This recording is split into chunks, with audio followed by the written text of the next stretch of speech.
जय माता मित्रों, आज આપણે બનાવશું દહીં આલુની સબ્જી। હવે મેં બધો મસાલો તૈયાર કરી લીધો છે। કાંદા ઝીણા કાપી લીધા, મરચી કાપી લીધી, આદુ ખાંડી નાખ્યું અને લસણ ખાંડી નાખ્યું અને બટેટા કાપી નાખ્યા। તો પ્લીઝ મિત્રો તમે અમારી ચેનલ લાઈક, શેર અને સબસ્ક્રાઈબ જરૂર કરજો। હવે આપણે તેલ ગરમ થઈ ગયું છે। હવે આપણે એની અંદર નાખી દઈશું બટેટા। આપણે પહેલાં તળી લઈશું।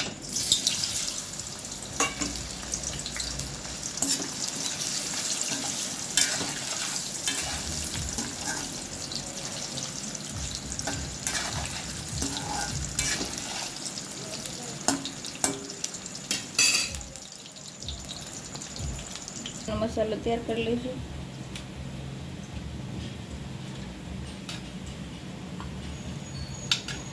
એમાં 4 મોટા ચમચા દહીં લીધું છે।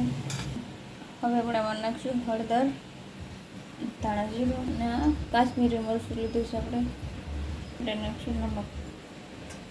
તો આપણે મસાલાને દહીંમાં ખોળી લઈશું, એકદમ સારી રીતે મિક્સ કરી લઈશું। હવે આપણે દહીંનો મસાલો બનાવીને તૈયાર છે। આપણે એને સાઈડમાં મૂકી દઈશું। હવે આપણે આ બટેટા તળાઈ ગયા છે। આપણે એને બહાર કાઢી લઈશું।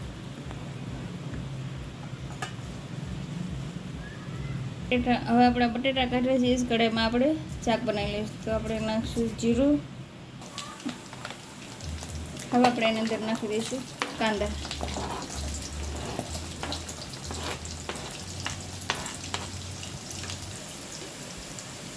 હવે આપણે એની અંદર નાખીશું લસણ અને આદુ અને લીલી મરચી।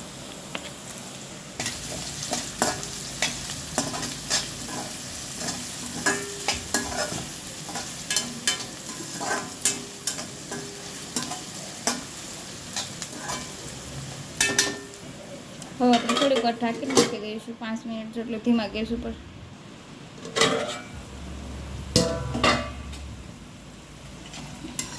હવે આપણે કાંદાનો રંગ બદલાઈ ગયો છે। હવે આપણે એની અંદર દહીંનો મસાલો બનાવેલો છે એ નાખી દેવાનો છે। તો હવે હું નાખી દઈશ દહીંનો મસાલો બનાવેલો। તો આપણે થોડીક વાર ગેસ ફાસ્ટ કરી દઈશું અને આને હલાવી જ રાખશું, દહીં ફાટીને જાય, ખોટે ન બની જાય। આપણે આ દહીંનો મસાલો બનીને પણ તૈયાર છે। તેલ છૂટું પડી ગયું છે। આપણે નાખી દઈશું તળેલા બટેટા।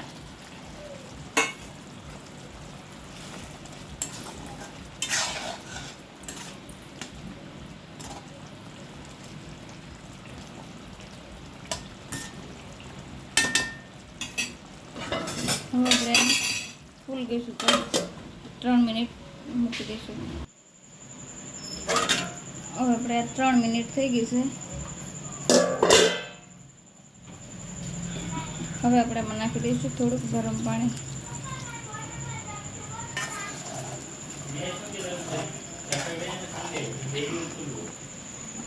હવે આપણો શાક બનીને તૈયાર છે। આપણે નાખી દઈશું કસૂરી મેથી અને લીલા ધાણા। તો આ અમારી મારી રેસીપી બની તૈયાર છે। તો તમે અમારા વિડીયોને લાઈક, શેર અને સબસ્ક્રાઈબ જરૂર કરજો। જય માતાજી મિત્રો, ધન્યવાદ।